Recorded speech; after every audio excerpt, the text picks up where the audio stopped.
পদযাত্রা কর্মসূচির অংশ হিসেবে সোমবার রাত 10:15টার দিকে সাভারে সমাবেশ করছিল এনসিপি। সেখানে বক্তব্য রাখছিলেন নাবিলা তাসনিদ। হঠাৎ সেখানে বিস্ফোরণ ঘটলে নেতাকর্মীরা আতঙ্কে ছোটাছুটি করতে থাকেন। মঞ্চ থেকে মাইকে তাদের শান্ত থাকার আহ্বান জানানো হয়। বিস্ফোরণের প্রতিবাদে নাহিদ ইসলামের নেতৃত্বে তাৎক্ষণিক বিক্ষোভ মিছিল বের করে সাভার মডেল থানার সামনে অবস্থান নেন দলের নেতাকর্মীরা।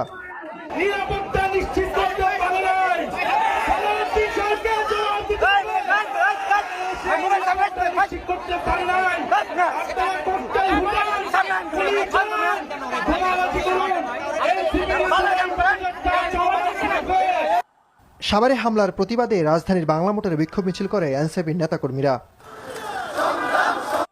এর আগে জুলাই গণ অভ্যুত্থানের দ্বিতীয় বর্ষপূর্তি উপলক্ষে গণভোটের রায় বাস্তবায়ন, কর্মসংস্থান ও সীমান্তে সুরক্ষা নিশ্চিতের দাবিতে গাজীপুরের কালীগঞ্জ থেকে 36 দিনব্যাপী কর্মসূচি জুলাই পথযাত্রা শুরু করে এনসিপি। পদযাত্রা শুরুর আগে সমাবেশে দলের আহ্বায়ক নাহিদ ইসলাম অভিযোগ করেন, সরকার জুলাই বিপ্লবের আকাঙ্ক্ষা ও গণরায়ের সাথে বিশ্বাসঘাতকতা করছে। সমাবেশ থেকে দ্রব্যমূল্য নিয়ন্ত্রণ, লোডশেডিং বন্ধ এবং আইনশৃঙ্খলা পরিস্থিতির উন্নয়নের দাবিও জানানো হয়। এই বিএনপি সরকার গণভোট এবং জুলাই সনদকে এখন অস্বীকার করছে, জনগণের সাথে প্রতারণা করছে, জাতির সাথে গাদ্দারি এবং বিশ্বাসঘাতকতা করছে। প্রিয় এলাকাবাসী, আমরা 5টা দাবি নিয়ে এসেছি।